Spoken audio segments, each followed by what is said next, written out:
Matinding sanib puwersa ng Pilipinas at Japan magaganap na nga ba?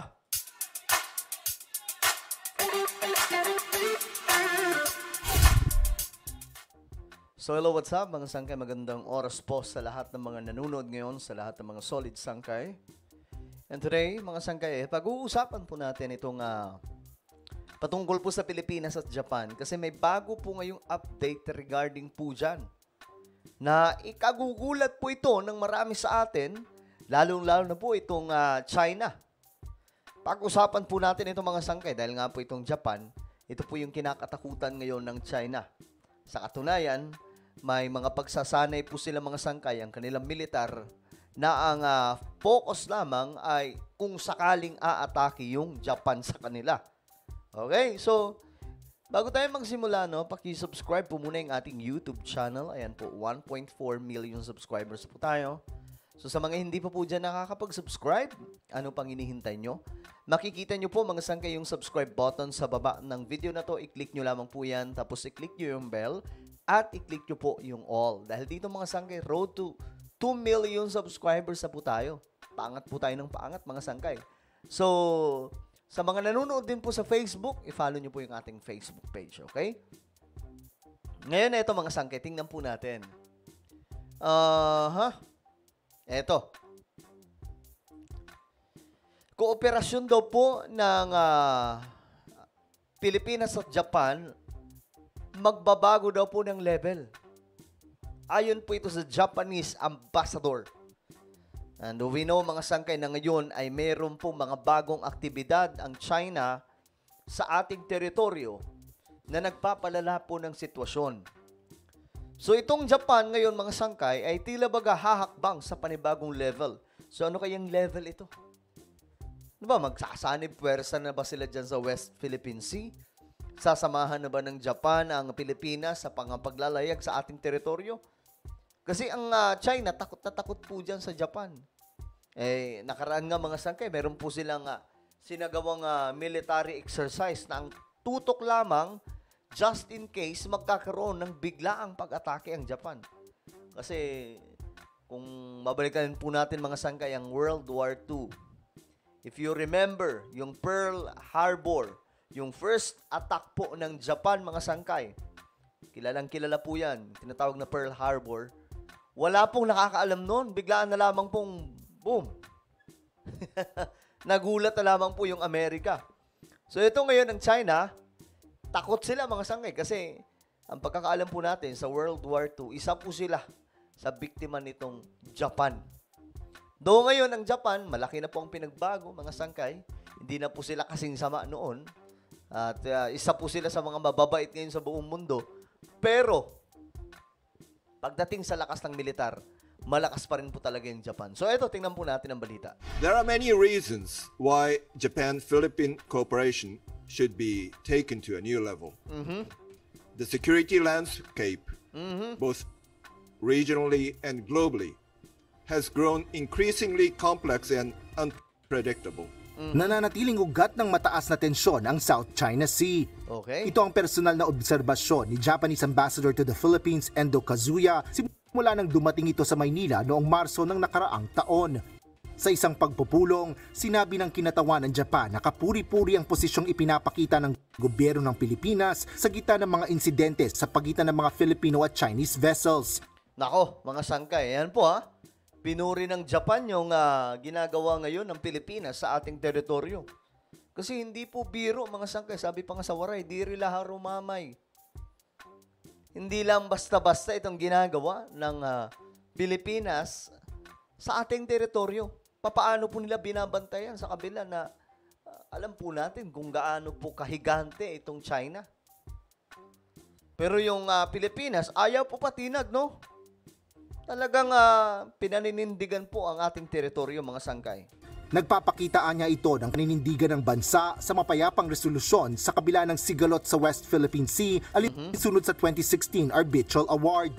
Para harapin ang malulubha at masalimuot na hamon sa seguridad, binigyan diin ni Ambassador Kazuya na dapat doblehin ang kasalukuyang pagsisikap ng Pilipinas katuwang ang Japan. Ayan na, doblehin. So anong gagawin?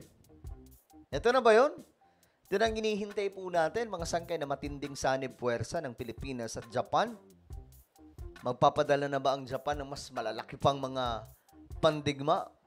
Nalalaban po sa China, katulong po ang Pilipinas? Ito ay sa pamamagitan na rin ng Reciprocal Access Agreement o RAA na kasunduang magbibigay daan sa pagsasailalim sa pagsasanay at posibleng operasyon ng armed forces ng dalawang Asian countries. Ayan nga, militar nga po ito, mga sangkay.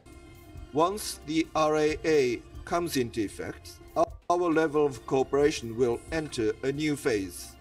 The Japan Self-Defense Forces will be able to engage in advanced training with the armed forces of the Philippines. Ayan, mga sangkay, magkakaroon po sila ng sanib puwersang training, operation, Pilipinas. So, sa madaling sabi, mukhang ito na po ang sanib puwersa na mas matindi ng Pilipinas at Japan.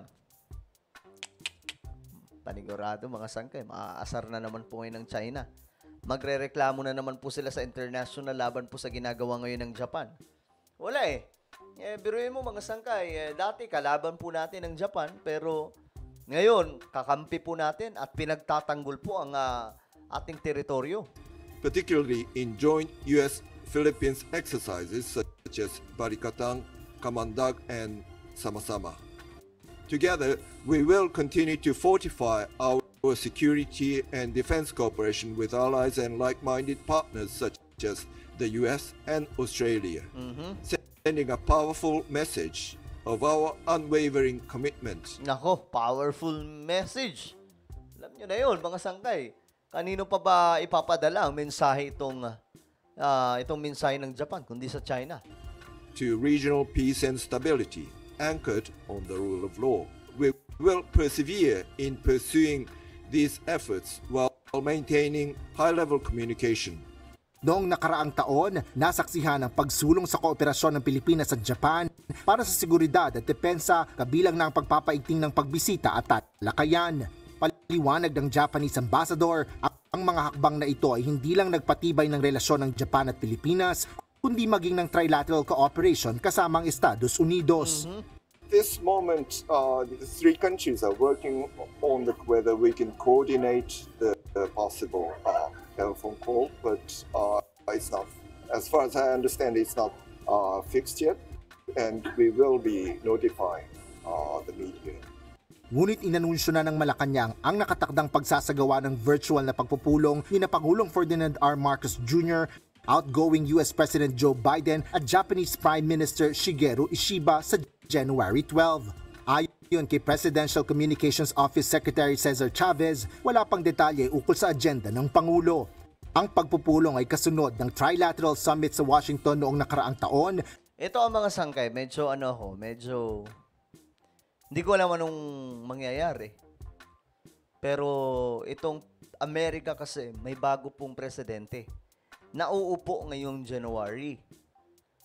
At malayong-malayo po ang kaibahan, mga sangkay, pagdating po sa foreign policy ni Biden at ni President Donald Trump. So yan po yung kaabang-abang po talaga. Ano po ang magiging posisyon dito ng Amerika sa Pilipinas? Pauuwiin ba yung mga sundalo nila dito? Ano ba, pagbabayarin ba ang Pilipinas? O susuportahan ng Trump administration ng Pilipinas sa mga ipinaglalaban nito laban po sa China? Kung saan tinalakay ng mga lider ang seguridad, infrastruktura at mga isyong pang-ekonomiya. Kinumpirma naman ng Department of Foreign Affairs na nakatakda na ang opisyal na pagbisita sa Pilipinas ni Japanese Minister for Foreign Affairs Iwaya Takeshi sa susunod na linggo. Ito ay para sa isasagawang bilateral meeting upang pag-usapan ang politika, depensa, seguridad, ekonomiya, development cooperation at iba pang suliranin ng dalawang bansa. Asher, Well, yan po yung anuhin natin ngayon, mga sangkay. Panibagong level ito. Ibig sabihin, mas tumataas po yung level ngayon ng dalawang panig, Pilipinas at Japan. Lalong-lalo na ngayon, ang Japan, mga sangkay, nag-i-expand po yung kanilang militar. Kasi pinayagan na po sila ng Amerika at mga kaalyado pang mga bansa na mag-expand doon kasi naka-restricted po yan sila eh. Bawal kasi dahil po sa ginawa nila noong World War II. Well, ano po ang inyong opinion, mga sangkay, sa sanib puwersa ng Pilipinas at Japan? Ito na ba yung dudurog sa China? Mag-comment lamang po sa ibaba.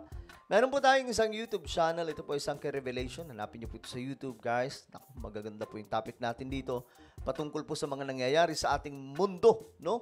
At regarding po ito sa mga propesiya na nakasulat sa Biblia.